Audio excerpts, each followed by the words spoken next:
15절 말씀입니다. 예차이신 줄 알고 봉독 드리겠습니다. 여자가 가로되 주여 이런 물을 내게 주사 목마르지도 않고 또 여기 물길로 오지도 않게 하옵소서. 가라사대 가서 내 남편을 불러오라. 여자가 대답하여 가로되 나는 남편이 없나이다. 예수께서 가라사대 내가 남편이 없다 하는 말이 옳도다. 내가 남편 5이 있었으나 지금 있는 자가 내 남편이 아니니 내 말이 참되도다. 여자가 가로되 주여 내가 보니 선지자로소이다. 19절까지 봉독드렸습니다. 우리는 지금 요한복음 말씀을 통해서 육신으로 우리와 동일한 몸으로 오신 그리스도야말로 영원하신 로고스이셨다. 그가 하나님 아버지께로부터 이 땅에 아들의 모습으로 이 땅에 오셔서 제자들과 함께 거하시고 하나님의 신성과 그 능력과 그 자비를 보여주신 다음 때가 되어서 아버지께로 다시 복귀하신, 돌아가신 분이시라는 그 놀라운 메시지를 우리가 듣고 있습니다. 이 요한복음의 메시지는 특별히 우리들에게 너무도 신령하고 영원한 진리를 우리에게 가르쳐 주기 때문에 우리가 참 요한복음을 통해서 복음의 그 진수를 우리가 확인할 수 있습니다. 저는 지금 예수님께서 아버지께로서 오신 예수 가운데 구속주로 오셨는데 그 구속주의 그 증거와 사역의 부분을 우리가 공부합니다. 구속주는 어떤 사역을 하시는가 하면 3장에서는 니고데모를 통해서 이제 대화를 통해서 그 영생을 얻게 하신다는 걸 가르쳐 주고 4장 내용에서 이 사마리아 수가성 여인과의 그 대화를 통하여 예수님이 참 생수가 되셔서 이 세상의 구주가 되신다는 것을 지금 믿게 하시고 깨닫게 하십니다. 우리 지난 시간 그 수가성 여인이 예수님과의 그 대화를 통해서 그 예수님이 하시는 말씀의 그 깊이를 진의를 깨닫지를 못합니다. 예수님이 내가 주는 물은 영원히 그 목마르지 않고 샘솟듯 솟아나는 물이라 그러니까 15절 우리 지난 시간 우리 거기까지 했는데 여자가 가로되 주여 이런 물을 내게 주사 목마르지도 않고 또 여기 물길로 오지도 않게 하옵소서. 이게 참 너무 재미있고 중요한 부분입니다. 예수님은 지금 하늘의 영원한 메시지를 영원한 하늘의 진리, 신령한 진리를 가르쳐 주는데 그 여자는 아직 그 예수님의 정체를 예수님이 도대체 어떠하신 분임을 예수님의 메시지의 본래 뜻을 깨닫지 못하고 그냥 이렇게 물길로 오지 않게 해달라. 물길로 오는 것이 너무도 고달프고 힘들고 하니까 이제 한번 먹으면 영원히 목마르지 않다 하니까 그런 이상한 물을 좀 그냥 먹여달라고 합니다. 그러니까 16절에 가라사대 내 남편을 불러오라. 정말 그 예수님의 말씀은 엉뚱한 그 대화가 툭 튀어나옵니다. 가서 내 남편을 데려오라, 불러오라. 여자가 대답하여 가로되 나는 남편이 없나이다. 예수께서 가라사대 내 남편이 없다 하는 말이 옳도다. 내가 남편 5이 있었으나 지금 있는 자는 내 남편이 아니니 내 말이 참되도다. 예수님은 과거, 현재, 미래를 통관하시고 인생의 심중을 다 꿰뚫어 보십니다. 그러니까 하나님이시죠, 사실은.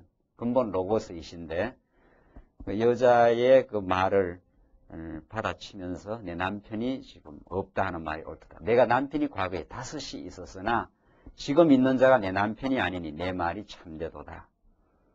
여자의 그 과거를 완전히 꿰뚫어 보시고 예수님은 그 여자와 지금 하늘의 메시지를 증거해 갑니다. 그러니까 19절 여자가 가로되 주여 내가 보니 선지자로소이다. 이런 나를 완전히 꿰뚫어 보고 있으니까 여자가 깜짝 놀랍니다. 놀라면서 19절, 20절 우리 조상들은 이 산에서 예배하였는데 당신들의 말은 예배할 곳이 예루살렘에 있다 하더이다. 이 사마리아 여인은 그 당대 예루살렘에 살고 있는 사람들이 아주 멸시하는 사람들입니다. 이 사람들은 아주 이방인 취급하고 정통 유대인으로 보질 않습니다. 왜냐하면 오랜 구약에 이방 사람들을 사마리아로 불러와서 아주 소위 말해서 혼혈족이 되어버렸습니다. 이 사마리아에 사는 사람들은. 유대인들은 자기들의 혈통을 아주 선택한 민족으로 특권의식으로 그렇게 알고 있었기 때문에 이 사마리아인들에 대한 아주 그 경멸하고 멸시하는 그 시대이기 때문에 그들을 인정하지 않습니다. 그러니까 여기 20절 우리 조상들은 이 산에서 예배하였는데 당신들의 말은 예배할 곳이 예루살렘에 있다 하더이다. 이 지금 구약적 이야기죠. 우리가 지금 벌써 오전에 우리 살핀 대로 이렇게 되어 있습니다. 여기 예루살렘이 밑에 있습니다. 이게 유다입니다. 북이스라엘이니까 여기 사마리아고. 그러니까 이 사람들은 예루살렘에서 하나님을 예배하고 섬기지 다른 북이스라엘 어떤 그 산에서 드려지는 예배는 그 인정할 수 없다는 거죠. 이게 이제 구약의 개념 아닙니까? 그러니까 예수님이 지금 구약의 언약대로 지금 오셨습니다. 오셔서 지금 사마리아인하고 사마리아 여인하고 지금 대화를 나누고 있는데 지금 이 당대 유대인이든지 사마리아 여인이든지 예수님 구약의 약속으로 오신 참 이 세상의 구주이시고 메시아인 걸 지금 모르는 거죠. 그러니까 예수님한테 우리 조상은 여기서 지금 예배 드리라 하는데 지금 예루살렘에 있는 사람들은 이 예루살렘에 가야 하나님 참 예배가 된다 합니다. 이 구약 이야기 말씀이죠. 구약에는 정말 예루살렘의 성전인데 여기 가야 하나님 앞에 예배가 드려지는 그게 구약의 내용이니까. 그러니까 이미 예수님이 오셨어요. 진짜 예배의 대상이 오시고 구약의 모든 성전을 지금 성취하신 분이 눈앞에 지금 와 있는데도 그걸 모르고 그렇게 말합니다. 예수님이 이제 하나하나 그 내용을 받아서 이제 신령한 복음을 가르쳐 줍니다. 21절 예수께서 가라사대 여자여 내 말을 믿어라. 이 산에서도 말고 예루살렘에서도 말고 너희가 아버지께 예배할 때가 이르리라. 자, 이 산에서 예배를 드려야 됩니까? 예루살렘이라는 장소에서 예배를 드려야 됩니까? 이건 전부 뭐라는 거예요? 구약적 개념이라는 거죠. 이미 옛 시대는 가고 구약의 모든 그런 구약적 예배는 예수 그리스도 한 분에 와서 성취가 되고 신령한 방식으로 이제 성화되는데 우리 어제 남전도에 가서 우리 피대 장로님이 어제 그림을 그리시면서 이제 그림을 그리면서 우리 신구약을 전부 설명하는데 구약의 방식은 이 육적으로 하나님께서 계시를 하시고 신약은 영적으로 신령한 방식으로 하나님이 계시를 하십니다. 구약의 육적인 방식으로 계시를 물질적이고 보이는 방식으로 예루살렘에다가 백향목으로 성전을 짓고 거기에 양을 가지고 가서 양을 죽여서 물론 양에게 죄를 전가하고 양을 죽여서 피를 받아가지고 그걸 지성소에 가서 뿌리는 이 전부 다 그렇게 육적인 방식입니다. 이스라엘 백성들이 직접 이렇게 눈으로 볼 수 있는 이 육신적인 눈으로 볼 수 있는 그런 방식으로 드린 그 모든 계시의 방편은 예수 그리스도에게 영적인 방식으로 이루어질 것에 대한 그림자요 모형입니다. 여러분들 아파트 지어놓으면 그 모델하우스 있지 않습니까? 그 모델하우스에서 사는 거 아니거든요. 모델하우스는 그냥 가건물식으로 나무로 적당하게 지어서 앞으로 진짜 들어갈 집의 하나의 형태가 이러하다 하는 거지. 거기서 사는 게 아니지 않습니까? 그러니까 하나님께서 왜 이제 구약을 이렇게 먼저 보여주었는가 하면은 우리 인간들에게 우리가 육신을 입고 있으니까 우리 인간들에게 잘 깨달을 수 있는 방식으로 먼저 보여주시고 그걸 신령한 방식으로 성화를 시키는 거죠. 그래서 지금 예수님은 이 산에서도 말고 저 예루살렘에서도 예배 드리는 거 아니다. 그건 구약시대에 한정된 내용이라는 거죠. 그러니까 구약시대 때는 하나님 아무 데나 가서 섬기는 게 아닙니다. 여기 북이스라엘 아무 산에 가서 예배 드린다고 하나님 예배를 받지 않습니다. 반드시 예루살렘에 지어놓은 모리아 산상에 지어놓은 그 장소에 가야 됩니다. 그러니까 공간이 정해져 있어요. 시간도 정해져 있어요. 아무 때나 가서 예배 드리는 게 아닙니다. 대제사장이 7월 달에 1년에 한 차례 딱 대제사장이 지성소 들어가는 것은 시간도 정해져 있어요. 공간도 정해져 있어요. 누가 한다고 하는 사람도 정해져 있습니다. 누가. 아무나 백성이 들어가서 제사를 드리는 게 아닙니다. 하나님이 레위 지파에서 아론 반차에서 난 대제사장에게만 하나님이 그 일을 하도록 제사장복을 입고 들어가서 지성소에 들어가가지고 이 공간이 정해져 있잖아요. 시간도 정해져 있어요. 여기 아무나 들어가는 게 아닙니다. 이 지성소고 이 법궤가 있고 여기에 성소고 여기가 번제단이고 여기가 물두멍입니다. 여기가 동쪽으로 문이 나 있는데 백성들이 들어가서 백성들이 여기 들어가면 죽어요. 성소에. 여기는 말할 것도 없이 죽게 돼 있고 죄인의 모습으로 하나님께 그냥 나갔다가는 그 자리에서 적살을 해버립니다. 그러니까 죄인은 하나님 바로 보면 죽어요. 그러니까 여기는 아무나 들어갈 수가 없고 하나님이 정해놓은 인물, 사람 인물도 하나님 다 정해져 있습니다. 그러니까 1년에 한 차례 대제사장이 대제사장복을 입고 그 정한 시간에 그 정한 공간에 들어가야 하나님 앞에 그 예배가 상달되고 하나님이 은혜로 응답을 하십니다. 하나님의 영광으로. 이게 다 정해져 있어요. 자, 이게 무엇이냐 이거죠. 구약이 이렇게 하나님을 만나고 예배를 드린 거죠. 그러니까 이 관습이 이제 예수님 당대까지 내려와 있는 거죠. 그러니까 수가성 여인이 지금 우리 조상들은 이 산에서 예배 드려야 한다고 하는데 당신네들은 예루살렘 가야 된다고 합니다. 그러니까 예수님이 하시는 말씀이 이 산에서도 말고 예루살렘에서도 말고 너희가 하나님께 아버지께 예배 드릴 때가 이르리니. 자, 이 모든 공간, 시간, 공간, 또 인물 정의나 모든 것들이 예수 그리스도 한 분에 와서 적중이 돼요. 그러니까 여러분, 제가 아직 구약 개념이 남아가지고 오늘 주일날 우리 11시부터 12시 반까지 예배 드린다는 거 아니에요. 여기 와서 지금 예배가 드려지는 줄 알아요. 구약 개념이 아직도 남아가지고 어떤 정해놓은 11시부터 12시 반까지 그리고 예배당에서 이거 예배당이라고 하니까 예배당이 와야 이 공간 속에 이 시간에 또 이것도 목사가 또 뒤집어 쓰고 나오네요. 또 예배를 집전한다시고 가톨릭의 사제처럼 그러니까 하나님하고 목사는 이렇게 직통으로 통하고 하나님의 예배가 목사하고만 직통으로 통하고 그 목사의 권위를 빌어서 예배가 되는 것처럼 이게 얼마나 참 기독교 진리를 곡해하는 내용이냐는 거죠. 그 지금 예수님이 수가성 여인이 그런 구약적인 개념을 가지고 있습니다. 어느 산에 가서 예배를 드려야 됩니까? 이 말이죠.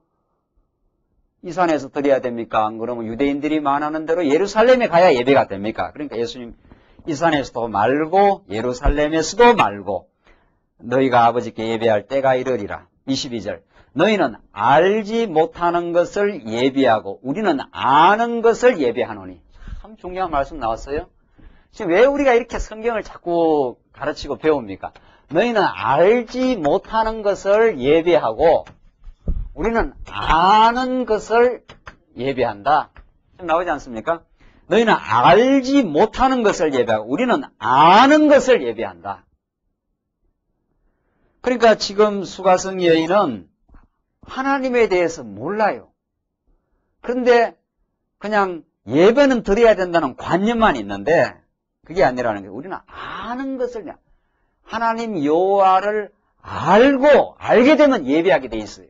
예배라는 거는 하나님을 칭송하고 경배하는 삶의 태도니까 하나님 역사의 주인이시라 모든 역사와 우리 인생과 우리 가정과 우리 교회의 머리가 되셔서 모든 걸 통치하고 다스리시는 분이다 하면은 그 예배하지 않을 사람이 어디 있겠냐는 거죠. 맞다. 하나님께서 우리를 지금까지도 하나님 뜻 가운데 인도해 가시고 하나님의 능력으로 우리가 살며 기동하며 존재하고 교회 머리가 돼서 우리 모든 성도님들을 지금 불러 모으시고 그가 지금 우리를 통치하고 다스려 가신다. 그분이 마땅히 경배를 받으셔야 되죠. 그런 하나님을 알면 당연히 예배하게 됩니다. 우리 피조 인생이 할 바가 예배죠. 그런데 이 당시 지금 수가성 여인은 알지 못하는 걸 예배해요. 이게 오늘 한국 기독교의 지금 현 주소입니다. 하나님이 어떠신 분인가를 자꾸 강단에서 하나님에 대한 진리를, 그 지식을 알려주면 성도님들은 예배하게 돼 있어요. 모든 삶의 현장에서. 그게 지금 예수님의 가르침입니다. 이는 구원이 유대인에게서 남이라. 구원이 유대인에게서 오신 예수 그리스도에게 남인데, 아버지께 참으로 예배하는 자들은 신령과 진정으로 예배할 때가 오나니 곧 이때라.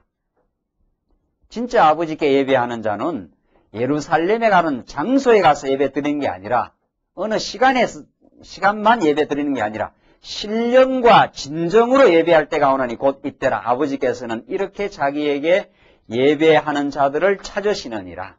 신령과 진정, 이 번역상 조금 정확한 번역은 아니죠. 신령, 스피리트입니다. 그러니까 성령입니다. 성령. 그리고 진정, 트루스니까 진리예요. 성령의 인도함과 진리의 깨달음으로 예배한다. 이렇게 되어 있는 거예요. 신령과 진정이라는 게.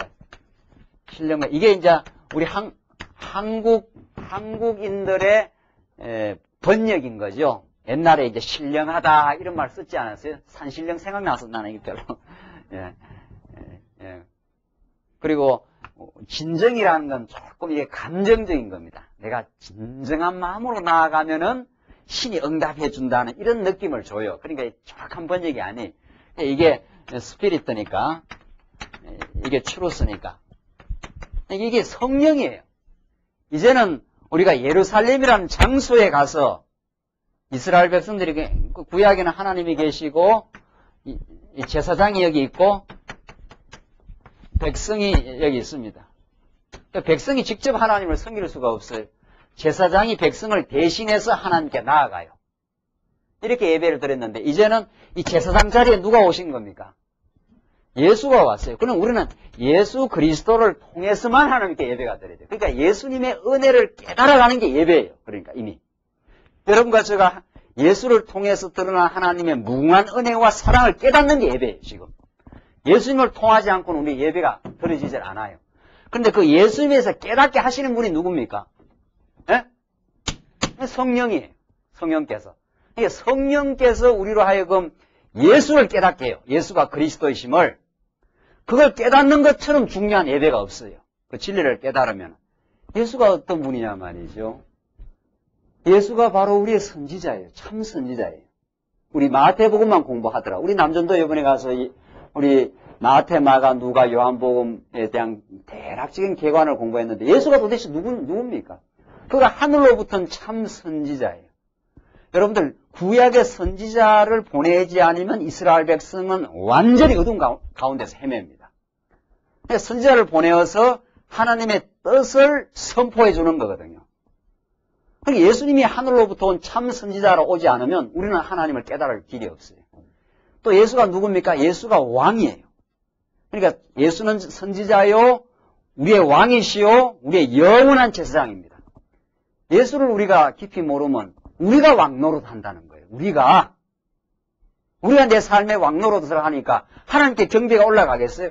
예수가 우리의 왕이라 해야 우리는 그의 신하고, 그 왕이 우리를 인도하시고 그 왕권을 가신 그분이 우리를 낮추기도 하고 높이기도 하시고 가난하기도 하고 부유하기도 하시고 병들게도 하시고 우리를 건강하게도 하시는 분이라, 그래야 우리가 예수님께 경배하고 우리 하나님을 찬양하지 않겠느냐 말이죠.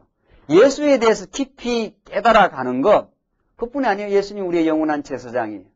그가 우리와 같은 육신의 몸을 입으시고 여러분과 저가 치러야 할 죄의 대가를 십자가에서 치렀어요. 그러니까 우리의 제물이 되신 거죠. 우리 대신해서. 그래서 우리를 구원해내시고 하나님의 무궁한 은혜를 가르쳐 주셨어요. 그러니까 예수님에 대해서 깨닫게 하는, 예수가 어떤 분이라는 걸 깨닫게 하는 게 성령이에요. 그 성령께서 우리라고 진리를 자꾸 깨닫게 하시면 그 예수님의 은혜를 깨달아 우리 하나님을 예배할 수 있어요. 그러니까 성령이 하시는 일이 뭡니까? 우리의 정성을 드리는 게 아니에요. 이 진정이라는 것은 뭐라고 합니까? 옛날 말 있잖아요. 정성을 들이면 하나님이 그 신이 응답하는 거 뭐라 그래요? 지성이면 감천이라. 이 철두철미한 이방 종교 관념이거든요. 철두철미한 무속의 관념이 지성이면 정성을 막 다하면 지성. 내 성심성의껏 인간 편에서 정성을 다하면 하늘이 감흥을 한다는 거예요. 이건 정말 기독교하고는 정반대예요. 기독교는 인간이 그렇게 하니까 하늘이 감흥하는 게 아닙니다. 하늘이 감흥을 해서 인간을 변화시켜요. 인간에게 찾아와요. 이방 종교는 인간이 하나님에게 나아가려고 하는 동기고, 기독교는 하나님이 우리 인간에 나아오셔서 우리를 위해서 죽으시고 우리를 섬겨주시고 우리를 하나님의 자녀 되게 그렇게 만들어서 우리 하여금 은혜에 감동하도록 그렇게 하나님이 만들어 가십니다. 이게 기독교예요. 이게. 그러니까 하나님께서 신령과 진정으로 하는 것은 우리 편에서 뭐 이렇게 정성을 들이는 게 아니에요. 진정이라는 게. 이게 추루스니까. 그러니까 성령께서 우리의 길 되시는, 우리의 생명 되시는 그 진리로 우리를 인도하시면 우리가 참 예배가 드려져요. 우리 여러분들 진리를 깨달아 보십시오. 예수가 그리스도라는 진리를 그가 우리 왕이라는 걸 우리 삶 속에 깨달아 보란 말이죠. 왜 예배 드리지 않겠느냐 말이죠. 우리가 병중에서도 우리 하나님이 나를 약하게 하시고 이 병을 통해서 더욱 하나님 의지하게 하십니다라고 병중에서도 예배를 드려요. 건강해도 하나님 앞에 예배를 드려요. 그게 참된 예배예요, 우리가. 그러니까 우리는 오늘 이 자리만 예배 드린다고 생각하면 안 되는 거죠. 그래서 참 제가 오죽했으면 우리 광역의 주보에다가 그냥 주일 오전 모임이라 했지 않았어요. 왜냐하면 주일 오전 예배 모임 하면은 예배는 예배예요. 이것도 예배인데 이것만 자꾸 예배라고 생각하는 구약적 개념이 구약에 이 산에서 예배 드려야 됩니까? 예루살렘 가서 예배 드려야 됩니까? 예수님은 그게 아니라 이 말이죠. 성령이 인도하시는 우리의 삶 어디든지 예배다 이 말이거든요. 성령께서 우리를 하여금 진리를 깨닫게 하시면 우리의 삶 어디라도 예배를 드려요. 사도 바울은 어디서 예배 드렸습니까? 진짜로 어디서 예배 드렸어요? 감옥에서 예배를 드렸지 않았어요? 사도 바울은 감옥에서 하나님을 얼마나 찬양을 하고 감옥에서 하나님을 은혜를 깨닫고 하나님이 나를 감옥에 집어넣어 놨지만은 오히려 마음에 자유함을 주시고 옥 밖에 있는 성도를 오히려 권면하고 그 사도 바울을 어떻게 할 도리가 없는 거예요. 세상 권세가. 사도 바울의 성령의 깨달음 속에 진리의 깨달음이 있는 사도 바울은 어느 삶이든지 예배예요. 그게. 우리는 그렇게 예배를 지금 생각하는 거죠. 오늘 이 말씀대로 성령이 우리를 인도해 가시니까 그러니까 모든 삶이 예배예요. 그 예배는 그렇게도 중요합니다. 사실은. 우리 광야교회가 예배를 중시 안 해서 그렇게 하는 게 아니라 오늘 우리 이 시간이 중요하지 않다는 게 아니라 우리 주일날 예배가 너무도 중요해요. 말씀을 깨닫는 건 말씀 깨닫는 일 없이 우리는 예배가 가능하지 않아요. 그런데 이 중요한 우리 신앙생활에서 가장 중요한 이 말씀 깨닫는 역사를 통해서 우리 삶 전부가 예배로 변하는 거죠. 하나님께서 우리를 어디다 보내놔도 어떤 고난의 현장에 넣어놔도 하나님 나를 인도해 가신다. 성령이 나를 지금 인도해 가시고 계시다. 그게 우리의 예배예요. 그게. 아까 보니 우리 집사님 한 분하고 잠깐 살아가는 이야기하면 사업이 자꾸 이렇게 진행이 되어서 어떨 때 말씀 듣기가 참 사업이 일이 자꾸 많아져서 참 말씀 듣는 시간이 좀 없고 어떤 마음이 어려움이 있다는 거죠. 괜찮습니다. 하나님께서 사업이 되게 할 때도 있고 안 되게 할 때도 있는데 물론 제일 중요한 건 말씀 듣고 우리 성도들 교제하는 시간이 중요한데 사업의 현장도 하나님을 배울 수 있는 삶의 현장입니다. 그런데 우리 보통 성도님들 어떻게 생각하는가 하면 예배당에 오는 거는 하나님을 섬기는 거고 사업은 이거는 썩을 양식이나 구하는 돈이나 버리는 세속적인 것이라는 거예요. 아니에요. 우리 오늘 예배당에서 성도들과 사랑하고 진리를 깨닫고 이게 우리의 삶의 중핵입니다. 가장 중요해요. 이걸 깨닫고 나서 하나님께서 가정으로 사업 현장으로 그 치열한 여러 가지 복잡한 현장 속에서 하나님께서 사업을 이끌어 가시고 우리 직장 생활을 하게 하는 그것이 하나님이 성령께서 인도하시는 곳이에요. 그게 살아있는 예배예요. 우리 삶은 이제는 어느 시간과 공간과 어떤 특정 인물에 매여서 예배 드려지는 게 아니에요. 모든 시간이 하나님께서 인도하는 우리의 삶의 어디라도 하나님 함께 하시고 하나님이 안 계시는 곳이 있느냐 말이죠. 성령이 지금 역사하지 않는 곳이 있습니까? 세상에? 지금? 그러니까 어디를 가도 우리 하나님이 인도하신다는 그 하나님 앞에서의 의식이 우리의 삶을 얼마나 의미 있게 하는지 몰라요. 그게 가정생활도 의미 있고, 여러 가지 어려움이 와도 의미 있고, 사업이 잘 돼도 의미 있고, 사업이 안 돼도 의미 있는 거예요. 안 되게 하시는 분이 하나님이시니까. 누군들 사업이 안 되기를 바라는 사람이 어디 있습니까? 안 되게 되는 걸 통해서도, 하나님이 주권적으로 안 되기도 하시는구나. 거기서 얼마나 하나님을 배웁니까? 제가 지금 기독교일 마지막 지금 이제 글을 정리하고 있는데, 그래서 제가 신앙의 실제의 교회 생활, 가정 생활, 사회 생활, 학교 생활, 전부 다 하나님이 인도하시는 예배 현장입니다. 그럼 그렇게 너무도 자유롭게 진리 교회당에 와서 말씀 잘 배우고, 우리 어제 남전도에 가서 늦은 시간까지 서로 위로하고, 서로 교제하고, 서로 깨달음을 나누고, 이게 얼마나 소중합니까? 이게 우리 삶의 아주 핵이에요, 사실은. 그러기 위해서 위로받고 새 힘을 얻어서 하나님의 삶의 또 현장으로 보내지 않아요? 참 현장으로 보내요. 거기서 하나님의 인도를 느끼고, 또 깨닫고, 부딪히고, 거기서 도전하고, 움츠러드는 게 아니죠. 그 삶 속에서 다시 하나님을 배우면서, 거기서 겪고 부대낀 것을 가지고 와서 또 여기서 말씀을 배우고. 그러니까 오늘 교회당 신앙생활과 우리의 삶의 현장이 분리되지 않습니다, 우리는. 그 둘 다가 다 필요한 거예요, 다. 오늘 예수님이 그걸 말씀하시죠, 우리에게. 하나님은 영이시니, 나오잖아요, 24절. 예배하는 자가 신령과 진정으로 예배할지는. 하나님이 영이니까 안 계신 곳이 있느냐 말이죠. 어느 공간, 어느 시간에 하나님이 안 계신 곳이 없죠. 그러니까 예배하는 자는 신령과 진정으로 예배할지나 성령의 인도 따라서 진리의 깨달음으로 이제 우리가 예배하게 된다는 거죠. 이래야 우리 참 기독교가 돼요.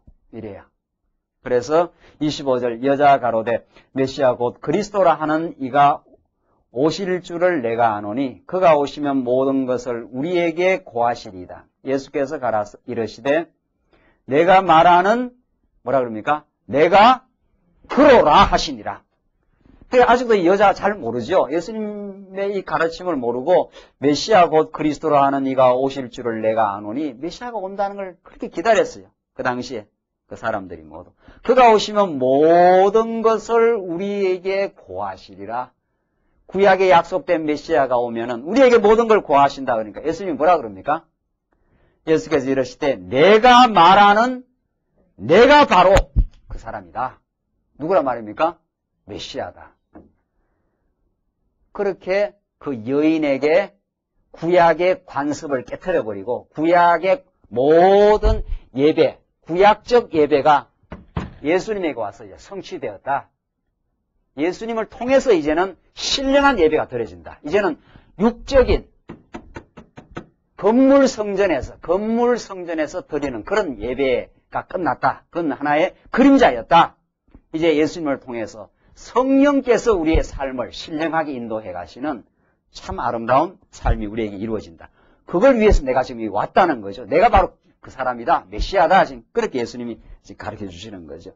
27절을 보십시다. 자, 그러니까 27절로 30절 이 여자가 이제 깨닫습니다. 그래서 메시아를 증거합니다. 27절. 이때 제자들이 돌아와서 예수께 여자와 말씀하신 것을 이상히 여겼으나 무엇을 구하시나이까? 어찌하여 저와 말씀하시나이까? 묻는 이가 없더라. 그러니까 제자들도 아직은 사마리아 여자하고 대화 나눈 걸 어떻게 생각합니까? 이상히 생각하는 거죠. 제자들도 아직 예수님의 복음이 신분, 고하와 아무 상관없이 택한 백성에게 어디라도 복음이 전파된다는 이것을 몰랐어요. 그러니까 유대인들의 특권의식, 그게 여기 막 가득히 배어 있었을 때입니다. 이방인들을 또 사마리아 여인들을 아주 완전히 멸시하는 그런 시대니까 예수님이 수가성 여인하고 이야기하는 것을 이상히 여겨요. 이상히 여기긴 하지만은 무엇을 구하나이까 또 어찌하여 저와 말씀하나이까를 묻지는 않았다는 거죠. 28절 여자가 물동이를 버려두고 동네에 들어가서 사람들에게 이르되 나의 행한 모든 일을 내게 말한 사람을 와보라. 이는 그리스도가 아니냐 하니. 자, 여자가 이제 예수님이 메시아, 그리스도인 줄 알았습니다. 자기가 남편이 5 있었으나 지금은 있는 자가 남편이 아니라는 한 여인의 삶의 전체를 지금 예수님이 다 알고 있잖아요. 그뿐 아니라 참된 예배는 이 산에서도 예루살렘에서도 드려지는 게 아니라 성령께서 진리의 말씀을 통해서 신령한 예배가 어디에서라도 이제는 이루어진다. 메시아가 왔다는 거죠. 메시아 시대가. 그러니까 그걸 깨달았어요. 그걸 예수님의 가르침을 듣고 와보라. 이는 그리스도가 아니냐. 우리가 기다리고 기다렸던 메시아가 등장했다는 거죠. 저희가 동네에서 나와 예수께로 오더라. 그 사이에 제자들이 청하여 가로되 랍비여 잡수소서. 가라사대 내게는 너희가 알지 못하는 먹을 양식이 있느니라. 제자들이 서로 가로되 누가 잡수실 것을 갖다 드렸는가 한데 얼마나 재밌습니까? 예수님이 지금 뭐라 그럽니까? 내게는 이제 제자들이 뭐 식사할 때가 돼서 제자들이 랍비여 선생님이여 식사를 드시옵소서 잡수소서 이 말이죠. 그러니까 예수님이 하시는 말씀이 그 예수님 그러니까 항상 지금 계속 어떻게 됩니까?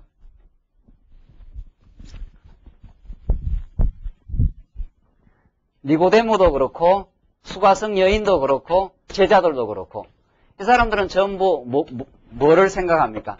땅의 것을 지금 생각하고 땅의 것을 말하는데 예수님은 하늘의 것을 지금 전가합니다. 그러니까 여기에서 오해가 생길 수밖에 없어요. 니고데모는 뭐라 그럽니까? 네가 거듭나지 않으면 하나님 나라를 볼 수 없다 그러니까 니고데모는 뭐라 그럽니까? 아, 근데 엄마 뱃속으로 들어갔다가 다시 나와야 됩니까? 지금 땅의 것을 생각하고 있죠. 수가성 여인은 내가 하늘로부터 온 나는 생수고 이 물을 먹으면 영원히 목마르지 않다 그러니까 수가성 여인 뭐라 그랬습니까? 아이고 그 물을 내게 묻게 하시옵소서. 내가 다시는 물 길러 왔다 갔다 안 해도 되겠습니다. 지금 그러고 있잖아요. 이 제자들은 뭐라 그럽니까? 내가 너희들이 알지 못하는 먹을 양식이 있다 그러니까 제자들이 뭐라 그럽니까? 누가 예수님한테 뭐 먹을 것, 무의도, 무의도, 가마솥, 통돼지를 갖다 드렸습니까? 이렇게 지금 땅의 것만 생각하는 거예요. 무의도 가서 우리 통돼지만 생각한 게 아니라 우리는 낮에는 통돼지 생각하고 이제 저녁에는 하늘의 양식을 우리가 먹었지 않았어요? 제자들은 땅의 것밖에 안 보이는 거예요. 그러니까 이 하늘의 진리를 모르는 사람은 땅의 것만 이야기합니다. 모든 사람들이 땅의 것만 이야기해요.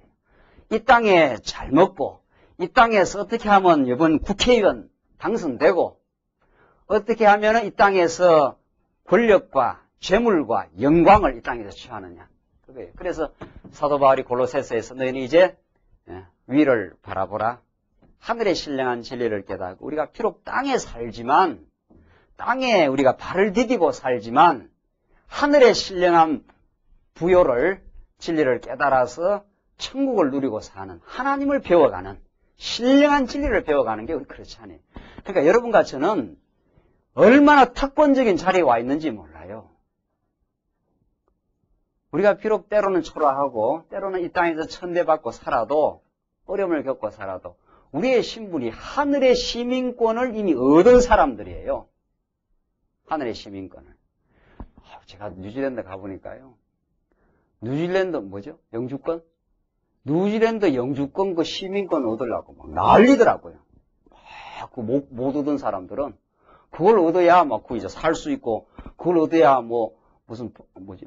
의료보험도 혜택도 받고 자녀 교육비 혜택도 받고 뭐 이러니까 막 그게 대단한 거예요. 그거 못 얻은 사람들은 그거 얻으려고 막 난리예요. 우리는 뉴질랜드 시민권이 그거 수백 개 갖다 줘도 우리 하늘의 천국의 시민권 하나와 같겠어요? 하늘의 시민권을 그저 특권적으로 우리에게 주신 분이에요. 우리 하나님이. 그래서 우리 지금 예수님이 지금 하늘의 메시지를 전 거예요. 내가 하늘로부터 온 살아있는 산 떡이요. 내가 정말 먹어야 될 참 양식이라 하늘로부터 온 참 생수의 말씀이라 하늘로부터 거듭나야 너희가 천국을 지금 바라보게 된다. 그러니까 거듭나지 않으면 우리가 천국을 깨달을 수가 없다는 거죠. 그러니까 땅의 것만 생각해요. 땅의 것만 계속해서. 땅의 것은 제한이 되어 있어가지고 얼마나 이게 재밌는 사실이 땅의 거는 누가 많이 가지면 누구는 박탈당해야 돼요. 땅의 것은 한 사람이 국회의원이 되면은 한 사람은 짓밟혀야 돼요. 그래서 이건 끝없는 갈등과 끝없는 경쟁에서. 그러나 여러분과 제가 깨닫는 이 하늘의 부여와 이 진리는 한 사람이 많이 가지면 많이 가질수록 더 많이 나누어 줄 수 있어요. 그래서 우리 성도의 관계는 경쟁의 관계가 아니에요. 성도의 관계는 누가 잘 되면 누가 못 되는 그런 관계가 아니에요. 세상은 반드시 그래요. 세상의 물질도 권력도 한정적이에요. 누가 대통령 되면 누군 대통령이 안 되고 썰하는 패배를 맛봐야 돼요. 우리 오늘 하나님의 성도들은 하늘의 진리는 너무도 부유하기 때문에 많이 우리가 누리고 깨달으면 깨달을수록 더 많이 줄 수 있어요. 더 많이. 그러니까 우리 광야교회가 하늘의 신령한 진리를 우리가 많이 누리고 행복하고 즐거우면은 우리가 나눠주지 않아요? 복음을 전하지 않아요? 그게 나눠주는 거거든요. 이 복음 우리 같이 듣고 깨닫고 행복합시다라고 많이 나눠주면 내게 많이 나가면은 이게 줄어드느냐? 그게 아니에요. 많이 전하면 많이 더 늘어나는 게 이 하늘의 진리예요. 아무리 퍼다 줘도 고갈되지 않아요. 그래서 우리는 성도들과 진리의 사귐을 하면 할수록 더 풍요하게 돼요. 그리고 우리 신앙생활을 혼자 하는 거 아니라는 거 아니에요. 혼자 깨달음이 다 한계가 있어요. 제가 요번에 교회 여러 가지 일을 하면서 우리 직임자, 특히 우리 피택 장로님들하고 교회 일을 이렇게 상의를 해보니까 이 김규웅 목사는 어쩔 수 없이 목회자예요. 목회자의 입장에서 또 이렇게 교회를 바라보는 시각이 있어요. 그 어쩔 수 없는 거예요, 그게. 그러나 우리 성도님들 입장에서, 우리 피택 장로님 입장에서 교회를 바라보면서 어떤 의견을 전개하거든요. 거기에서 그 풍요함이 있습니다. 그게 시각이 다를 수 있는 거예요. 의견이, 진리는 똑같지만 교회를 그 의견 조율을 해나가는 데 있어서 그 얼마나 중요한 건지 몰라요. 그게 교회예요. 우리 하나님의 신령한 진리를 깨닫는 게 그렇게 중요합니다. 우리는 땅에 살지만 이제 하늘의 진리를 깨닫는. 예수님께서 32절을 그래요. 가라사대 내게는 너희가 알지 못하는 먹을 양식이 있느니라. 너희는 지금 모르고 있다는 거예요. 제자들은 예수님 따라다니긴 해도 이때까지는 진짜 신령한 진리를 못 깨닫고 있습니다. 제자들이 서로 가르되 누가 잡수실 것을 갖다 드렸는가? 너희가 알지 못하는 양식이 있다 그러니까 뭘 갖다 드렸는가 이 말이죠. 그러니까 예수님께서 이르시되 나의 양식은 나를 보내신 이의 뜻을 행하며 그 일을 뭐라 그랬습니까? 온전히 이루는 이것이니라. 온전히 성취하는. 그러니까 나를 보내신 이의 뜻 했어요. 이게 언약의 말씀이에요. 이게 하나님의 작정 아닙니까? 하나님이 영혼 안에서 메시아를 보내기로 작정해서 하나님의 아들을 보내어서 하나님 아버지가 얼마나 우리를 사랑하신다고 하는 것을 가르쳐줘요. 그 아버지의 뜻을 온전히 예수님이 이루고 순종했습니다. 그 언약을 이루어내신 분이에요. 그러니까 십자가상에서 뭐라 그럽니까? 내가 다 이루었다. 그래서 하나님 여호와이심을 증명하고 하나님이 능력을 계시하신 거죠. 그게 양식이에요. 그게. 그러니까 여러분과 제가 우리가 신령한 양식을 자꾸 먹는 게 뭡니까? 성경을 통해서 뭘 먹어요? 하나님이 한번 약속하시고 예수님을 약속하셨는데 예수님을 이 땅에 보내어서 하나님이 신실하다는 것을 이루어내셨다. 이게 여러분과 제가 지금 먹는 양식이에요. 이 양식을 먹어야 우리의 삶이 뿌듯해져요. 이 진짜 진정한 뿌듯해지는 그 양식입니다. 오늘 이 양식 먹어야 되거든요. 이 양식을 먹지 못하면 우리 영혼이 갈증이 나고 영혼이 이제 궁핍해져요. 하나님이 우리를 얼마나 사랑하시고 하나님이 역사의 주관자가 되셔서 우리를 인도해 가시고 오늘 우리 교회의 지체가 되게 하셔서 지금 하나님의 뜻을 하늘에 이루어진 하나님의 뜻을 이 땅 위에 지금 우리를 통해서 이루고 계시고 있다. 우리가 그 안에 지금 우리가 살고 있다. 그걸 깨달아야 우리 마음의 안정도 오고 마음의 평안도 오고 삶의 의미도 생깁니다. 근데 그 하나님의 양식, 하나님이 이루어 가신다는 그 진리의 양식을 먹지 못하면 전부 다 누가 이루어야 돼요? 전부 다 이제 내가 해야 돼요. 모든 게 내가 해야 돼요. 그게 얼마나 큰 부담이냐 말이죠. 그게. 여러분과 저에게는 하나님께서 부담 지우는 분 아닙니다. 억지로 어떤 일을 시키는 분도 아니에요. 우리에게는 복음을 무한히 깨닫게 하시고 우리에게 부담이 있다면 사랑의 부담이에요. 그게 사랑의 짐이라 그럽니다. 그게 그 사랑의 짐은 진리를 깨닫는 만큼 그 짐은 지고 싶어요. 그러니까 그 이야기는 우리가 강조할 부분이 아니죠. 오늘 우리 아까 재직회 했지 않았어요? 재직회는 우리 교회에서 사랑의 내가 부담을, 사랑의 짐을 스스로 지겠다고 하는 거예요. 아, 이 정도는 내가 지는 것이 진리를 지켜가고 교회를 섬기는 나의 몫이다. 나의 짐이라고 생각해서 그걸 기꺼이 지는 거거든요. 그게 또 질 만큼만. 그러니까 여러분들이 광야교회에 오셔서 이 사랑의 짐을 지는 건 저 보면 알아요. 아, 이 정도 지면 되겠다. 그 힘이 나와요. 그러니까 부모가 세상에 어떤 부모가 지금 어떤 아이를 한 세 키운다 치십시다. 이렇게 세 키우면 이게 한 20살짜리가 있고 14살짜리가 있고 한 5살짜리가 있다. 부모님이 이렇게 자녀를 사랑해서 키우면은 5살짜리는 5살짜리만큼의 자기 짐을 집니다. 15살짜리 15살, 20살은 20살. 그 자기 짐을 딱 지면 딱 맞아요.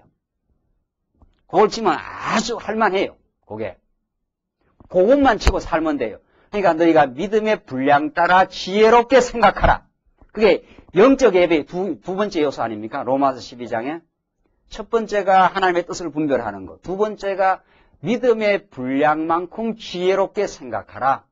세 번째가 지체와 더불어 사랑하게 되는 거거든요.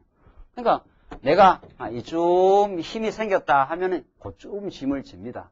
이쯤 힘이 생겼다 하면 15세 정도의 힘. 한 20살쯤 되면 힘이 아주 이제 뼈가 굵어졌어요.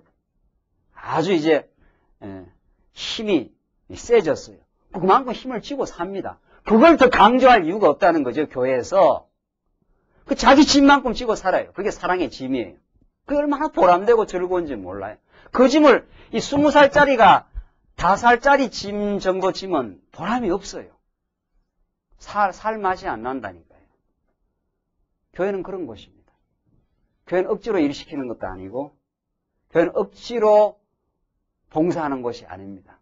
자기가 이 짐이 너무 가볍구나 이걸 느낍니다. 이거 더 져야지 이렇게 싶습니다. 이 짐이 너무 무겁구나 하면 조금 덜 지면 돼요. 그걸 누가 조정해요? 성령의 인도 따라 조정합니다. 그러니까 성령께서 진리를 깨닫게 하시면 여러분 모두에게 그 짐을 느끼고 살아갑니다. 너무 가벼워 내가. 이렇게 내가 가벼우면은 다른 사람이 너무 많이 지겠구나 이렇게 됩니다.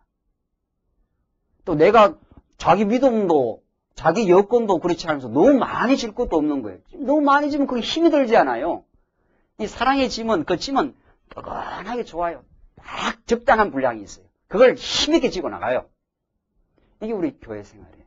우리는 이 표준을 놓치면 안 돼요. 교회에서는. 이 표준을.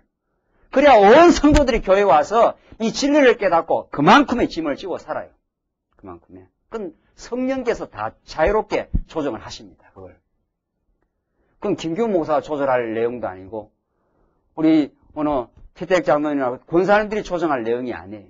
진리를 깨달으면 그 힘을 가지고 우리가 살게 그렇게 되어져 있습니다. 우리는 참 하늘의 양식, 오늘 예수님 말씀대로 나의 양식은 나를 보내신 이의 뜻을 행하며 그의 일을 온전히 이루는 이것이니라. 이 양식을 먹고 살아요. 그게 옛날에 사람은 무엇으로 사는가? 우리 성도는 무엇으로 살 것인가? 하나님이 약속하신 메시아가 이루어가는 그 양식을 먹고 삽니다. 오늘 광야교회를 누가 이루었습니까? 광야교회를 지금 누가 이루었습니까? 여러분들은 이 광야교회에 오셔서 무슨 양식을 먹고 사십니까? 광야교회는 김경 목사가 복음 전하고 우리 집사님들이 다 수고해서 이 광야교회를 잘 이루어냈습니까?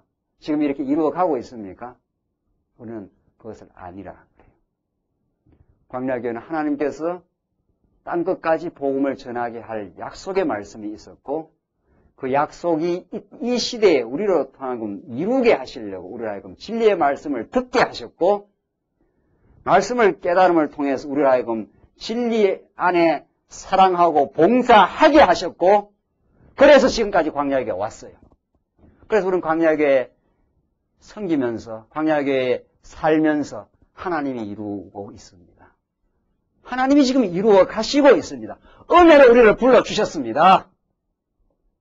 은혜로 우리가 봉사하게 되었습니다.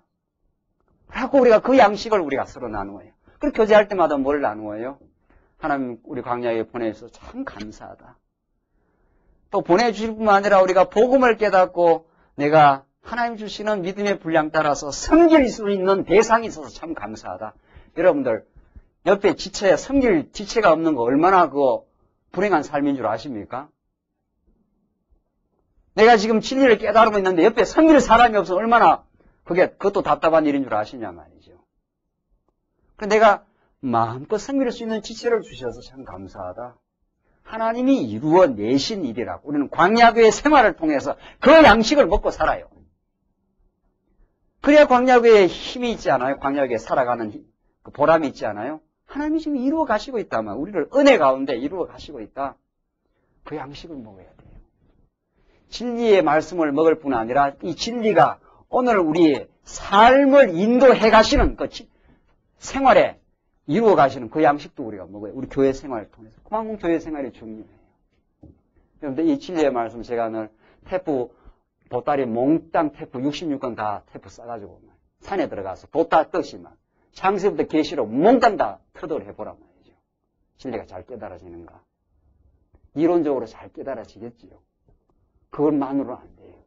우리 옆에 사랑하는 지체들이 있어서 우리가 서로 사랑하고 사랑을 받는 이 속에 성령이 역사하심을 성령이 우리로 하여금 교회를 이루어 가신다고 하는 이 진리를 우리가 깨달으며 그 양식을 먹어요. 예수님이 제자들이 알지 못하는 하나님이 이루시는 하나님이 성취하시는 그 양식, 신령한 양식을 지금 말씀하십니다. 35절 너희가 넉 달이 지나야 추수할 때가 이르겠다 하지 아니하느냐 내가 너희에게 이르노니 눈을 들어 밭을 보라 휘어져 추수하게 되었도다. 예수님의 눈에는 전부 신령하게 보여요. 예수님의 하늘의 그 신령한 눈으로 보니까 거두는 자가 이미 싹도 받고 영생에 이르는 열매를 모으고 나니 이는 뿌리는 자와 거두는 자가 함께 즐거워하게 하려 함이라. 그런즉 한 사람이 심고 다른 사람이 거둔다 하는 말이 옳도다. 내가 너희로 노력지 아니한 것을 거두려 보냈노니 너희가 노력해서 지금 추수하는 신령한 진리를 깨닫는 사람들을 지금 불러 모으는 그런 일을 하게 한 게 아니다. 너희가 노력한 게 아니라 하나님의 은혜로 다 이루어진 것이라는 거죠. 다른 사람들은 노력하였고 너희는 그들의 노력에 참여하였느니라. 여자의 말이 그가 나의 행한 모든 것을 내게 말하였다 증거하므로 그 동네 중에 많은 사마리아인이 예수를 믿는지라. 사마리아인들이 예수께 와서 자기들과 함께 유하기를 청하니 거기서 이틀을 유하심에 예수의 말씀을 인하여 믿는 자가 더욱 많아. 예수님이 하시는 말씀이 내가 하늘로부터 온 하늘의 양식, 참 진리로 메시아로 오셨다는 그 말씀을 인하여 믿는 자가 더욱 많아집니다. 그러니까 하나님 예수님께서 말씀을 증거해 주셔서 믿게 지금 만들어 가시는 거죠. 42절 그 여자에게 말하되 이제 우리가 믿는 것은 내 말을 인함이 아니니 이는 우리가 친히 듣고 지금 그 당시에 사마리아인들이 하는 말이죠. 너 사마리아 여인 내 말을 듣고 지금 우리가 믿는 게 아니다. 우리가 친히 예수님의 말씀을 듣고 이 말이죠. 그가 참으로 세상의 구주신 줄 알미라 하였더라. 예수님 말씀을 그 당시 사마리아 사람들이 직접 친히 들었습니다.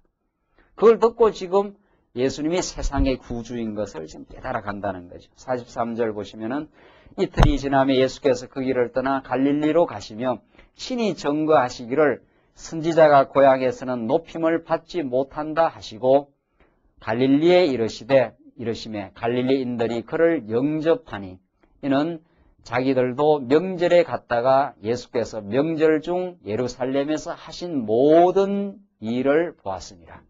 예수님이 선지자는 고향에서 높임을 받지 못한다 하는 이 말씀대로 예수님 고향에서 표적을 행했지만 예수님을 받아들이지 않습니다.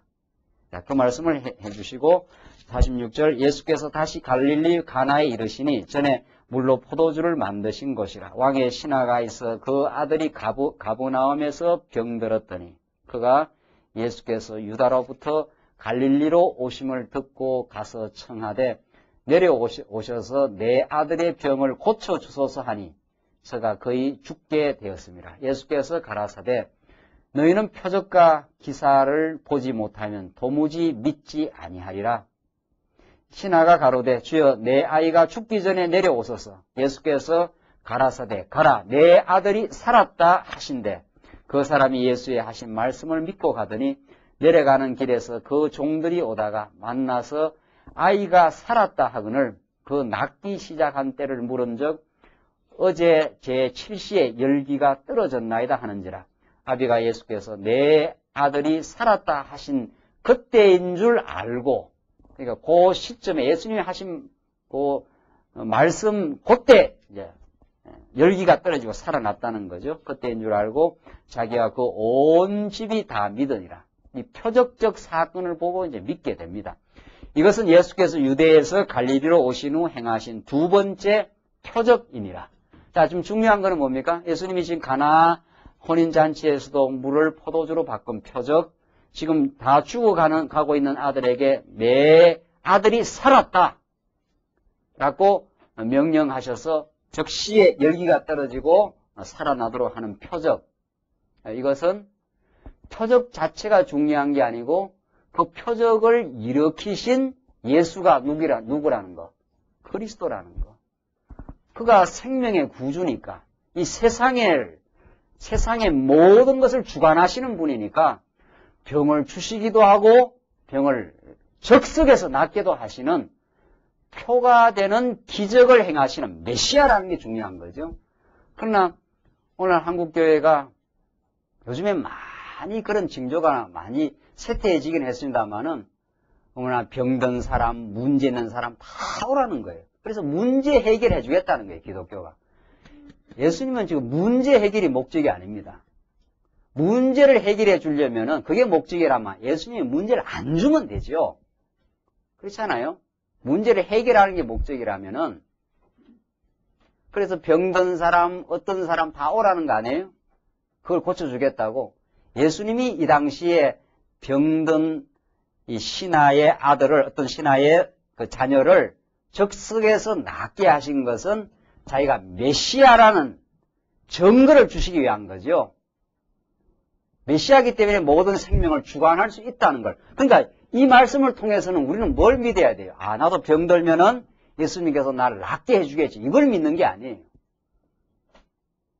병을 주관하셔서 그가 하늘로부터 하늘의 진정한 메시아임을 우리에게 믿게 하는 게 중요해요. 이 신하의 이 아들이 죽었습니까? 살았습니까? 그 후에 예수님이 낫게 하지만 나중에 또 죽어요. 그 생명은, 이 땅의 생명은 길어봐야 조금 더 가다가 말아요. 길어봐야 조금 더. 이게 지금 낫게 하는 표적이 중요한 게 아니라 그 표적을 통해서 예수가 영원한 생명을 주시는 메시아라는 걸 깨닫는 게 중요해요. 우리는 이 하늘의 메시지를 듣기보다도 땅의 걸 좋아하니까. 그러니까 거짓 지도자들이, 거짓 선생들이 연약한 영혼들을 유혹해서 이 땅의 것으로 보상하려고 하는 거죠. 병든 사람 오라는 거죠. 그 병들면 누구나 낫고 싶은 거예요. 제가 병들어 보니까 고쳐준다 하면 어디라도 가겠더라고요. 어디라도. 병을 고친다면은 그렇게 인간이 약해요. 그렇게 약한 게 인간이에요. 자, 그렇게 해서 병 나섰다 치십시다. 그래서 막 하늘에 신령한 막 의사가 하나 나타나가지고 막 명의가 나타나서 그 병을 고쳤다 치십시다. 그런다고 육신이 오래 사는 것도 아니죠. 그러나 거짓 선생들은 인간의 가장 약한 약점을 파고 들어와요. 약점을. 다 가난하면 부자 되고 싶지 않아요? 가난하면 불편하고 힘드니까. 그러니까 예수 믿으면은 잘 먹고 잘 산다는 거예요. 그러니까 예수 믿는 게 그 사람들은 목적이 아니에요. 예수 믿는 거는 도구고 수단이고 잘 사는 게 목적이에요. 예수 믿는 거는 수단이고 병 낫는 게 목적이에요. 이 주객의 전도. 우리는 예수를 믿는 게 목적이에요. 이 땅 위에서. 예수를 참으로 메시아로 믿는 게 중요해요. 예수를 메시아로 믿게 하기 위해서 우리에게 병도 주시고 건강도 주셔요. 예수를 메시아로 믿게 하기 위해서 우리에게 부유케도 하시고 가난하게도 때로는 하셔요. 그러니까 우리는 가난하기 싫다는 거죠. 병드는 게 싫다는 거예요. 얼마나 내 중심이냐 말이에요. 그 인간의 약점을 거짓 선생들은 이제 파고 들어와서 그걸 충족시켜 주겠다는 거죠. 그게 거짓 선생이에요. 그래서 갈라디아서에 사도 바울이 그 거짓 선생들이 왜 너희에게 열심 내는 줄 아느냐? 왜 거짓 선생들이 너희들한테 그렇게 열심을 내는 줄 아느냐?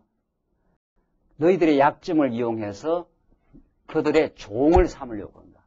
그러니까 사단 권세가 병을 낫게도 해요. 적석에서. 일시적으로. 그러면 그 사람에게 완전히 이제 종속이 되는 거죠. 그 거짓 선생한테. 그래서 어두움으로 끌고 갑니다. 어두움으로. 그 약점을 이용해서 기독교는 그렇게 야비한 종교가 아니에요. 인간의 약점을 이용해가지고 거기다 코를 깨가지고 몰고 가는 종교가 아니에요. 기독교는 하늘에 신령한 진리를 영원한 생명을 주는 종교예요. 우리가 때로는 땅에 살면서 병들기도 할 때도 있어요. 사도 바울은 병이 많이 들었습니다. 그래서 하나님께 3번이나 간구를 했어요. 이 병이 내게서 물러가게 해달라고 하나님께서, 없이 해달라고 하나님께서 내 은혜가 내게 족하다 그래요. 내 은혜가 내게 족하다 그래요. 그 병 준 게 은혜예요. 그래서 사도 바울이 나중에 그걸 깨닫고 이제는 내가 약한 것을 하나님께 자랑하겠다. 내가 약할 그때가 곧 어때요? 강한 때다. 내가 약할 그때가 메시아의 강한 것을 의지하는 절호의 찬스라는 거죠. 여러분과 저에게 하나님께서 왜 어려움을 주시고 때로는 약함을 주시겠어요? 하나님 우리를 미워서 그러는 게 아닙니다. 그때 우리를 더욱 신앙을 강하게 만드시려는 하나님의 선한 뜻이 있어요. 그게 우리 기독교예요. 우리는 예수 믿는 게 목적이에요. 우리 이 땅 위에서 예수를 그리스도로 참으로 깨달아가는 게 우리의 인생의 유일한 목적이에요. 그걸 위해서 하나님께서 이렇게도 하시고 저렇게도 하시고 때로는 형통한 길도 주시고 때로는 어려운 길도 주셔서 참으로 우리가 때로는 처절하게 공고 속에 살 때도 있지만 그것을 지나고 나면은 예수가 메시아였습니다. 하나님이 우리의 삶의 주관자이시고 내 뜻대로는 되지 않았지만 하나님 뜻대로 우리의 삶이 너무도 잘 진행되었습니다. 이제는 하나님이 우리의 왕이심을, 예수가 우리의 왕이심을 내가 깨달았습니다. 그 고귀한 믿음을 갖게 하셔요. 우리는 그 믿음으로 우리는 이 거칠고 험한 세상을 승리해가요. 우리는 병 낫는 거로 승리하는 게 아니에요. 건강하고 잘 먹고 잘 사는 거로 승리하는 게 아니라 때로는 잘 먹고 잘 살 수도 있고 때로는 병들고 고난 받을 수도 있어요. 오늘 예수님이 내 아이가 살았다 하신 것은 살게 하는 게 목적이 아니에요. 메시아임을 증명하는 게 목적이에요. 우리는 요한복음 메시지를 통해서 그가 하늘로부터는 참 영원한 구주이십니다. 그를 우리가 모시고 있어요. 우리는 그를 모시고 있기에 두려움이 없어요. 우리가 어떤 환난과 역경이 와도 이 땅에서 아주 우리의 육신의 생명을 걷어간다 하더라도 우리는 영원히 하나님 섬기며 살 겁니다. 기도하십시다. 우리 자비하신 하나님 아버지, 은혜와 사랑을 감사합니다. 하늘에 참 신령한 양식으로 이 땅에 오셔서 하나님의 뜻을 이루시고 십자가에서 다 이루었다고 선포하신 우리 예수님의 말씀을 통해 우리가 얼마나 전날에 그리스도를 알아보지 못하고 내가 내 삶의 주인인 줄 생각하며 이 땅의 뜻을 추구하며 살았는지 알 수가 없습니다. 이제 하나님이 우리의 영원한 영생의 주인이신 그리스도를 보내어 하나님을 알게 하셨사오니 우리 땅에 주어지는 대로 우리에게 공고를 주시대로 때로는 형통을 주시는 대로 우리 하나님 인정하면서 범사를 통해서 예수가 우리의 왕이심을 우리의 영원한 구주이심을 믿어지게 하셔서 그 믿음으로 저희들 모든 것을 감사하게 받아들이며 승리생활하게 하시옵소서. 예수님 이름으로 기도합니다. 아멘.